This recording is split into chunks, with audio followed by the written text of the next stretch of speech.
This video, we're going to work on training the hip hinge, beginning to train that deadlift pattern. Kettlebells are going to be the best for this. If you don't have access to a kettlebell, you can go ahead and use a dumbbell, but you're going to want to stack it vertically so you'll be able to grab just one side of the dumbbell and lift from there. So hopefully we've worked on the hinge, or we've cleared the hinge a little bit, and where the hip hinge is going to be that backwards motion, right? Where my hips are driving back and I feel tension in the hamstrings. I want to set that tension. I also want to maintain that nice long spine from the back of my head to my tailbone is long and core is nice and tight. If I sit back and end up just rounding and looking like this, I'm not ready to deadlift today. I need to regress back. So I bring the kettlebell into play here. And now what I want to do is get that kettlebell centered underneath my mass.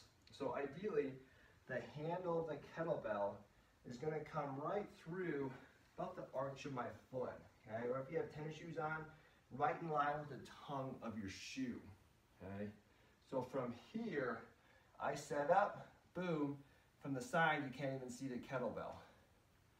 Versus setting up with the kettlebell in front of me. The closer I keep the kettlebell to my center of mass, the easier it's going to be to keep it in my hips and keep it out of my lower back. So I set up with that kettlebell in my arches. Now, kind of a good way, if you're kind of new to this, that hip hinge, take your hands and we're going to get in that kind of short stopper athletic position. So from here, I'm going to get nice and tall. I'm going to shift my hips back, till my hands get right on top of my kneecaps. That's my athletic position, that's my hinge position, okay? Now, if I'm over top of the kettlebell, I got it aligned in my arches, hips back, down to my kneecaps, boom, core is tight. I let my arms drop, ooh, I'm a little short, okay? So from here, I'm just gonna squat down, grab that kettlebell.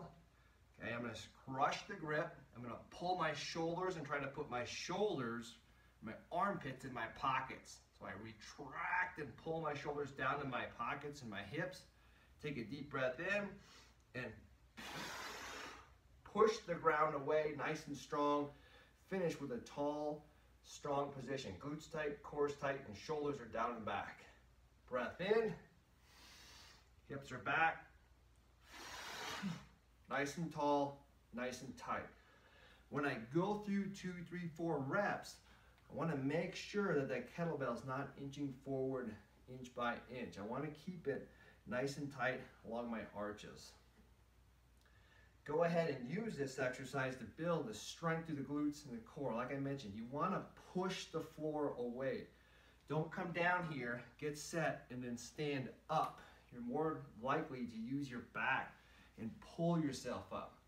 We want to go ahead and set ourselves down, shoulders back, breath in, and push the ground away to really recruit the hips and the legs. Now, we can make this exercise a little bit easier if we're having a hard time getting to the floor or getting back into our hips by using a block. So if I elevate the kettlebell or dumbbell, same setup. I come in, handles between my arches, run my hands down, nice and tight core. From here, so now it's quite a bit higher. So less mobility required.